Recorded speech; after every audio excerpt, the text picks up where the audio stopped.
mbokku internet yu Dakar Plateau TV ñu ngi leen di nuyu di rafetlu ànd bi ngeen ànd ak seen télé bi di DKP TV di wax ngeen wéy di abonné waaye di bës ci cloche de notification bi ngir ngeen di jot suñuy vidéo ci saa si. C'est un projet Power to You est financé par le ministère des Affaires étrangères du Pays-Bas.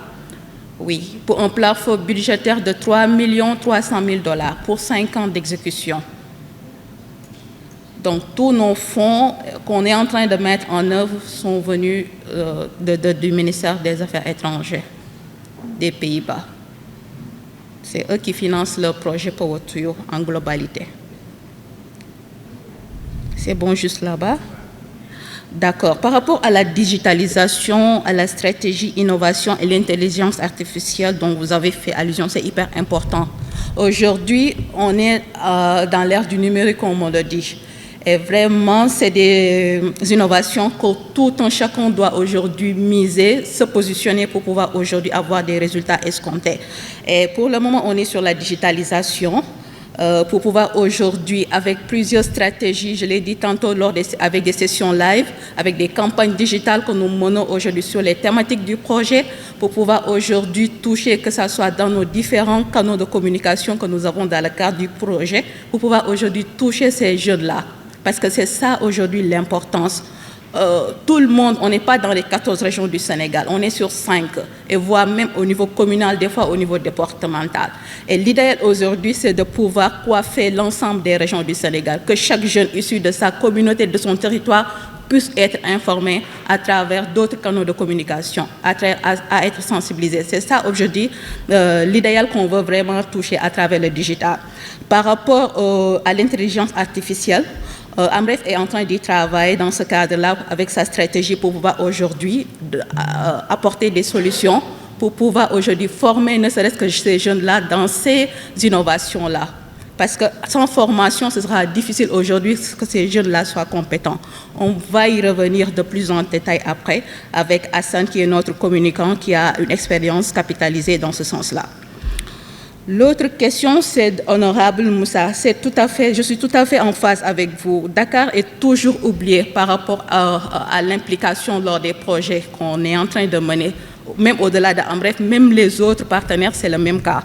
On se dit que Plateau, il n'y a pas de problème. On s'en centralise au niveau de la banlieue, alors que là-bas, ils sont plus affectés même, disons, par rapport à certaines pratiques, à certains fléaux qu'on doit aujourd'hui relever pour pouvoir toucher le mal. Donc, on va y repenser. On a pris bonne note par rapport à l'implication, à la zonage qu'on est en train de faire pour la mise en œuvre. Avec PTY 2.0, on va voir comment on pourra aujourd'hui enrôler certaines communes ou bien départements au niveau plateau.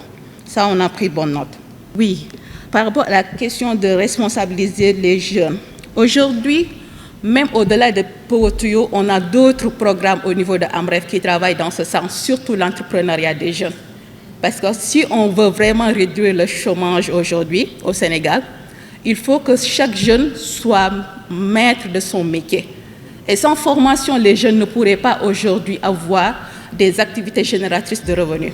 Raison pour laquelle, avec Amref, on est en train de développer d'autres projets au-delà de PTY pour pouvoir toucher ces jeunes-là, en les formant sur des métiers spécifiques, sur un parcours entrepreneurial, pour leur permettre aujourd'hui qu'ils soient, à la suite de la formation, des personnes salariales, ou bien ils pourront aujourd'hui coopter d'autres fonds qui sont aujourd'hui sur la place avec les agences de l'État, qui sont disponibles pour pouvoir aujourd'hui développer leur propre activité. C'est ça aujourd'hui le focus qu'on est en train de faire pour pouvoir aujourd'hui donner une importance capitale aux jeunes, les responsabiliser. Parce qu'aujourd'hui, tant que les jeunes ne sont pas aujourd'hui occupés, ils pourront toujours faire la migration irrégulière, comme on dit. C'est une porte ouverte à eux, parce qu'ils n'ont pas d'occupation. Mais aujourd'hui, quand vous les formez, les responsabilisez, il y a une potentialité au Sénégal. Autant de niches de recettes qui sont là, mais des fois, ils n'ont pas la bonne information pour pouvoir y toucher. Donc, il y a toute une sensibilisation qu'on est en train de faire sur les opportunités existantes, tout en les formant pour qu'ils soient compétents aussi.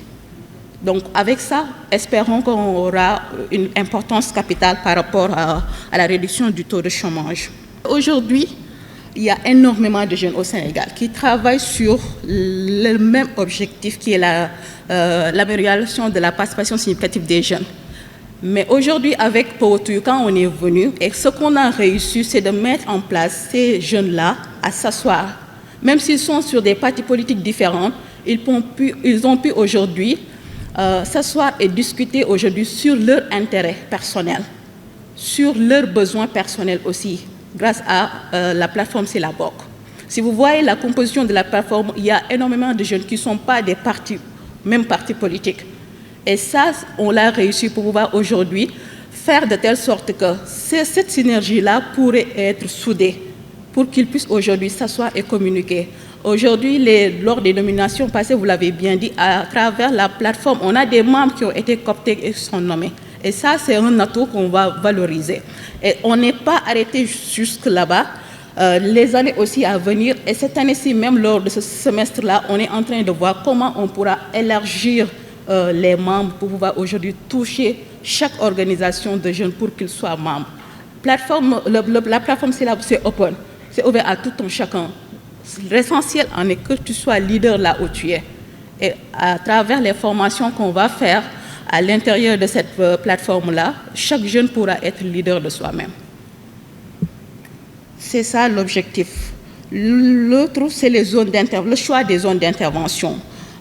Au fait, quand on faisait le proposal du projet, on avait fait des diagnostics et des cartographies qui sont ressorties de telle sorte que par rapport aux deux objectifs-là, il y a certaines régions qui ont des taux préoccupants par rapport aujourd'hui. Si je prends les pratiques néfastes, Matam a été inclus parce que c'est ça, là-bas, il y a des problèmes de mutilation génitale féminine, de grossesse précoce et autres. Idem aussi, si je prends les taux de participation significative des jeunes. On s'est rendu compte dans les zones où on a enrôlé, où on intervient, les jeunes ne participaient même pas aux instances de prise de décision. Si je prends Diourbel, c'est un cas problématique. Là-bas, ne serait-ce que pour parler du genre, ça posait problème. Avec Powotuyu, on est arrivé aujourd'hui à enrôler même des khalifs mourides dans nos activités. Et ça, c'est un pas qu'on est en train de faire. Parce qu'avant, on n'osait même pas parler du genre. Donc ça, c'est un combat qu'on est en train de faire pour pouvoir aujourd'hui faire de telle sorte que ça, c'est une phase pilote. 5 régions sur 14. On ne pourrait pas couvrir toutes les 14 régions du Sénégal, mais l'idéal est que de telle sorte que même si on n'arrive pas à les avoir lors du prochain phase, de pouvoir aujourd'hui faire de telle sorte que nos actions soient décentralisées dans tous les territoires du Sénégal. Les MGF, c'est problématique, vous l'avez bien dit, et je suis tout à fait en phase avec vous. Et si on voit sur nos 5 régions, ce qu'on reçoit en termes de taux qui est alarmant, c'est la région de Matam. Matam, il faut qu'on y trouve des solutions, surtout avec les mutilations génitales féminines. Parce que ce qu'on a eu à travers nos points focaux aujourd'hui, les pratiques se déplacent au niveau de la Mauritanie. Ils vont aller déplacer là-bas, ils vont mutiler les jeunes, après ils vont les revenir comme ça. Et il n'y a pas de poursuite, il n'y a rien. Donc ça, c'est un problème. Et jusqu'ici, on est en train de faire des sensibilisations. À Kolda aussi, pareil, parce qu'au-delà de Pitiwa, il y a un autre projet bref, qui travaille sur la même problématique qui est la mutilation génitale féminine. Autant on avait aujourd'hui coopté les anciennes exciseuses pour pouvoir aujourd'hui les sensibiliser et les former sur d'autres métiers pour qu'ils puissent aujourd'hui changer de métier. Mais pour Matam, on est en train de voir jusqu'ici la meilleure approche qu'on doit adopter pour pouvoir aujourd'hui atteindre à la réduction et stopper carrément les mutilations génitales. Et comme activité qu'on a eu à développer, vous savez, il y a une collaboration qu'on a mis en place avec Grand Maze Project. Je ne sais pas si vous les connaissez, ils sont à Mbour. Ils travaillent sur le changement par la culture. Et cette année-ci, on a formé nos points focaux pour qu'ils puissent aujourd'hui adopter cette stratégie-là. Parce que si vous voyez en général, c'est eux, les grands-mères, qui sont gardiens de ces pratiques ancestrales-là. Donc, il y a tout. C'est un processus. Un changement, c'est un processus. Donc, aujourd'hui, on est en train de les sensibiliser sur les conséquences que ça peut produire à long terme. Mais on ne veut pas aujourd'hui on ne peut pas du jour au lendemain leur interdire cela. Mais c'est un processus. Certains, ils ont pris en compte de cela lors de nos sessions d'activité. Ils se sont rapprochés après de nous pour nous expliquer leurs filles ce qu'ils sont en train de subir après avoir pris en mariage. Donc, ils sont conscients de ces conséquences-là. Donc, même s'ils sont actés à ne pas faire, certains sont obligés de changer de pratique pour aller faire autre chose. Donc, c'est un combat, un défi qu'on est en ligne de mire pour pouvoir aujourd'hui, nous tous, apporter des solutions idoines. Oui, pour les mutilations génitales, c'est dans la zone sud et nord qu'on les retrouve, tout à fait.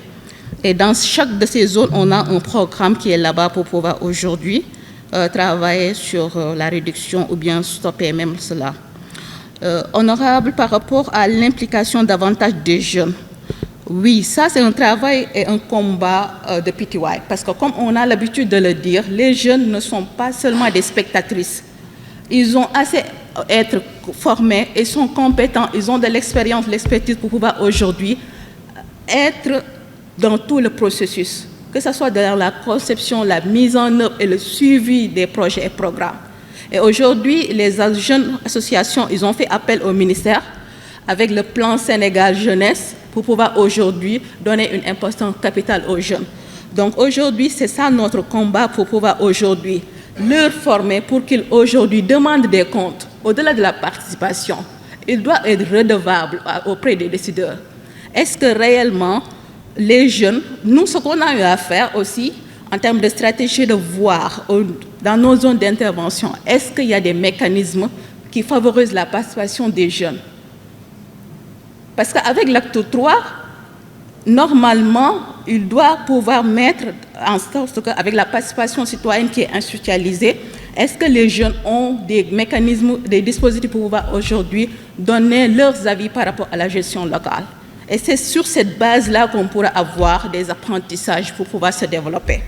Donc, il y a tout un combat qu'on est en train de faire par rapport aux failles qui existent, mais aussi améliorer dans ce sens-là. Pour le département de Tivaouane, on n'intervient pas encore là-bas. Pour le moment, on est à Thiès-Ville avec ARPV et à Mbour.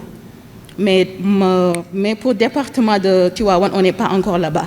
Espérons que lors de la prochaine phase, on pourra toucher tout le département en quelque sorte, les 3 départements, Thiès, Tivaouane, Mbour. Et MGF, on va y revenir parce qu'on a besoin vraiment de votre expertise, de vos avis pour pouvoir, en termes de stratégie, qu'est-ce qu'on pourra développer en termes de perspective pour pouvoir aujourd'hui apporter une solution idoine à ce fléau-là, parce que c'est un fléau. À l'heure où nous sommes, on ne doit plus aujourd'hui parler de mutilation génitale féminine, avec tous les problèmes, les conséquences qu'on peut aujourd'hui appréhender à cela. Les stratégies qu'on a eu à développer pour la réduction des femmes et aux filles, depuis le début du projet, il y a plusieurs, je pourrais dire, stratégies, initiatives qu'on a développées dans ce sens. Aujourd'hui, pour la réduction, la première chose qu'on a eu à faire, c'est de les sensibiliser en mettant en exergue les personnes qui ont été violentées avec des témoignages qu'ils ont eu à faire. On a fait des vidéos virales pour pouvoir aujourd'hui communiquer là-dessus dans nos différents canaux. L'autre chose qu'on a eu à faire, c'est des radios, au-delà des radios communautaires qu'on fasse, il y a aussi ce qu'on appelle des sessions interactives, dialogue interreligieux, pour pouvoir aujourd'hui toucher tous les acteurs communautaires et leur dire aujourd'hui que certains actes ou bien certaines choses qu'on est en train de faire, ce n'est pas du tout normal aujourd'hui en termes de pratique ou bien en termes de violation basée sur le genre. Donc, il y a toute une stratégie qu'on est en train de développer pour pouvoir les sensibiliser, mais aussi faire de telle sorte que tous les acteurs au niveau communautaire soient au même niveau de compréhension sur les conséquences là liées à ces pratiques de face et au VBG. De manière ramassée, c'est ça. Hassan, est-ce que vous pouvez revenir sur l'intelligence artificielle, s'il vous plaît? Je pense que Yacine a répondu à la question. Je voudrais juste en fait dire que dans le cadre de ce projet, nous apportons... Nous accordons en tout cas une grande importance à la communication et à tout ce qui est lié à la communication. Vous l'avez dit, honorable, il est important aujourd'hui de considérer les nouvelles technologies de l'information, de la communication. Ça évolue encore. Nous partons maintenant vers l'intelligence artificielle qui de plus en plus s'impose comme des outils dont il ne faudrait ne pas se passer en tout cas pour pouvoir atteindre la cible de la manière que ça se doit. Donc, surtout pour atteindre une cible telle que la jeunesse. On a, dans le cadre de la campagne Silaboc, on a engagé, en tout cas on a un pool d'ambassadeurs, on les appelle des ambassadeurs, des influenceurs, qui ont travaillé pour pouvoir justement ce travail de plaidoyer, de communication puisse être en tout cas effectif à l'endroit de cette cible de jeunesse. Alors, évidemment, sur ces supports de communication que ces influenceurs, que ces ambassadeurs utilisent, forcément, les outils de IA, en termes de internal, c'est-à-dire de la communication interne et externe, sont des outils, en tout cas, qu'on utilise, que ce soit le social media, que ce soit les outils de travail collaboratif, que ce soit également tout simplement des outils sur lesquels on peut s'appesantir pour pouvoir faire le travail de plaidoyer qu'il faut. Et véritablement, c'est quelque chose de très important et sur lequel, effectivement, on va beaucoup mettre le focus, en tout cas en termes de perspective, pour pouvoir véritablement faire le travail qu'il faut en termes de plaidoyer. Merci. Vous avez souligné le cas de la région de Matam. Je ne sais pas si vous vous faites accompagner dans vos activités par des sociologues. Des sociologues. Merci. Alors, c'est super, Madame Diouf. Alors, dans la région de Matam, il faut savoir, nous avons deux parties.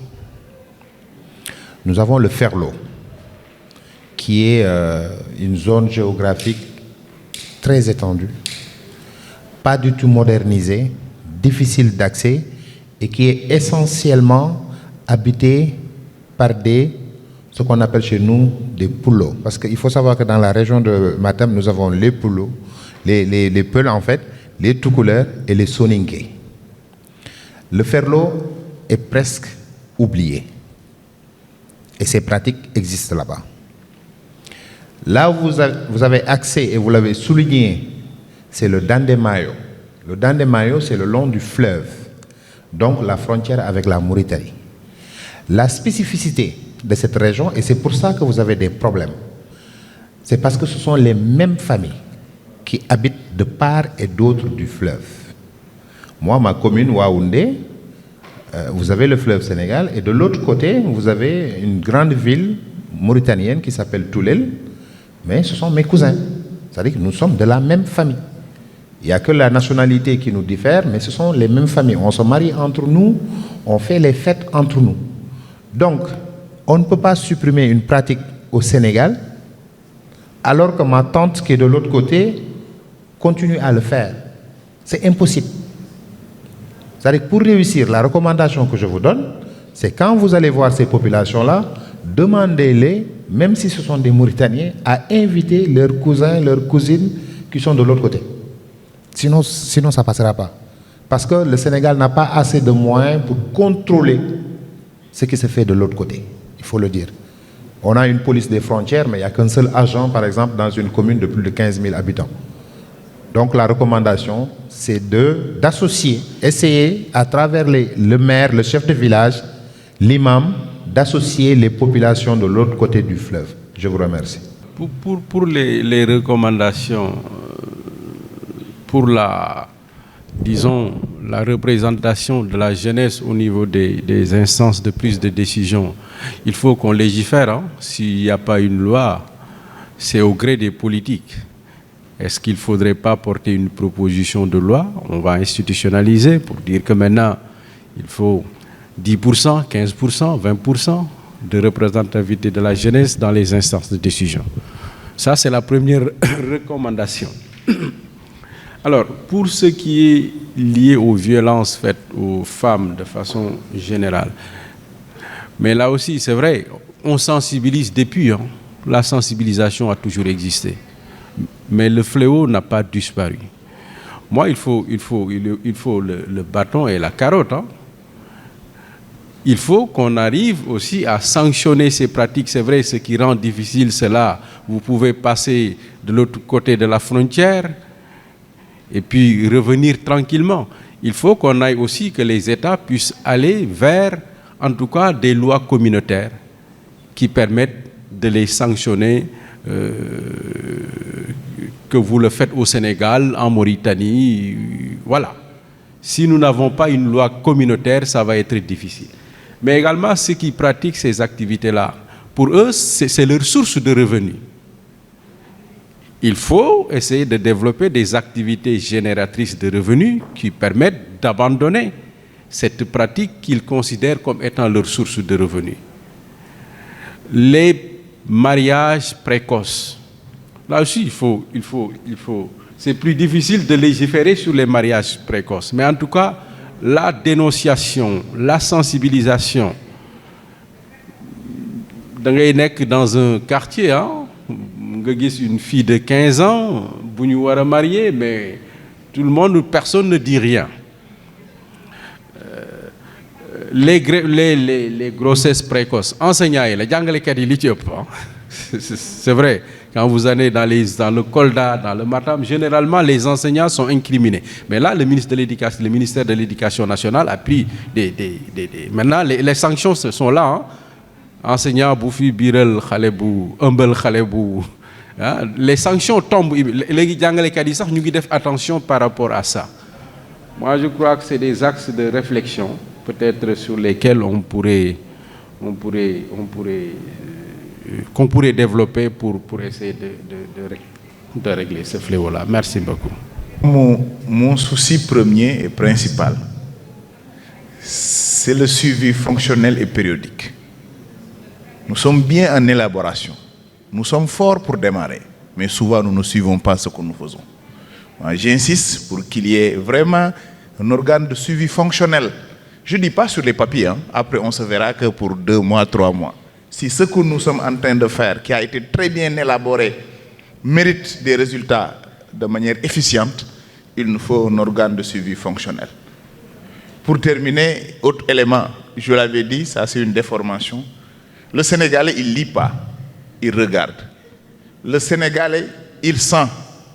Et présentement, si nous voulons influencer, il va falloir aller dans ce qui les intéresse, la tendance du moment. C'est ces séries-là qu'on sous-estime et qui transforment nos sociétés. À la maison, tous, ou presque tous, les gens sont scotchés le dimanche sur BTBT, qui informe et influence plus qu'un documentaire de 30 minutes sur une chaîne classique. Il faut penser, à défaut de faire carrément dans ces productions, pour prendre en préoccupation ces questions, de pouvoir les infiltrer pour qu'ils puissent prendre en compte ces thèmes-là. Et penser à un film Six Stories Youth, avec des jeunes connus qui inspirent, qui fascinent et façonnent. Un Abomba Ketcham, je le disais tantôt, un Yaya Diallo, qui est ma petite sœur, mais ma doyenne à l'Assemblée nationale, qui est renforcé aujourd'hui par Sokhna. On n'a pas besoin de trop parler. Il suffit de les montrer, de faire zoom sur, pour comprendre que yes, they can. C'est bien possible. Sénégal, c'est tout ce que je voulais dire. Et encore, merci encore à Amref. Que vous travaillez en synergie avec des organisations de la société civile. Je pense qu'il serait aussi pertinent de l'étendre aux organisations politiques, notamment aux organisations de jeunes. Je peux en citer un, le PIPA, qui est un programme for Young Politics in Africa, qui a une section sénégalaise ici, dirigée actuellement par un jeune, Ismaïla Badiane. Ça a été créé depuis 2016. J'étais la première à coordonner ça ici au Sénégal. Et cette structure travaille beaucoup sur la participation des jeunes dans les instances politiques. Je pense qu'il serait bien que Amref essaye de voir comment s'organiser avec eux afin de porter ce combat qui est très avancé d'ailleurs dans l'organisation. Je vous remercie. Dans le cadre de la nécessité aujourd'hui de pouvoir en tout cas organiser des plateformes de ce genre, mais surtout faire en sorte que en tout cas les messages soient bien bien porté de la manière que ça se doit, utilisant les supports qu'il faut. Donc toutes ces recommandations-là, comme on l'a dit, vont être portées et dans le cadre de ce suivi-là, de ces actions suivies. D'ailleurs, je tiens à le rappeler, l'honorable Moussa s'est engagé à être ambassadeur, en tout cas, dans le cadre de ce projet PAOTUF et au-delà de PAOTUF, AMREF. Et effectivement, nous allons essayer de faire en sorte que ce ne sera pas une action, en tout cas ponctuelle, mais pérenne et permanente dans le cadre de la mise en œuvre et que toutes ces recommandations-là puissent être prises en compte et mises en œuvre dans le cadre de ce projet et de ces grands objectifs que nous avons, qui est la participation significative des jeunes, mais également la réduction des pratiques néfastes. Ça a été un grand plaisir. On n'a pas eu la possibilité de projeter la vidéo, malheureusement, mais le message principalement qu'a porté l'honorable, c'était en tout cas un message poignant du point de vue plaidoyer sur ces grandes questions-là. On ne peut pas parler en tout cas d'un pays où plus de la moitié en tout cas de la population est jeune et qu'on ne puisse pas véritablement, que cette jeunesse-là ne soit pas représentée sur les instances de décision. Donc ça devient à la limite une légitimité véritablement qui doit se faire. Donc je laisse Mariem. Nous allons clôturer la séance pour nous rendre vers le déjeuner et nous donnons la parole à Honorable Moussa Diakhaté pour pouvoir clôturer cette belle session. C'est encore des remerciements pour nos collègues, je vous assure, qui ont fait beaucoup de gymnastique pour être là.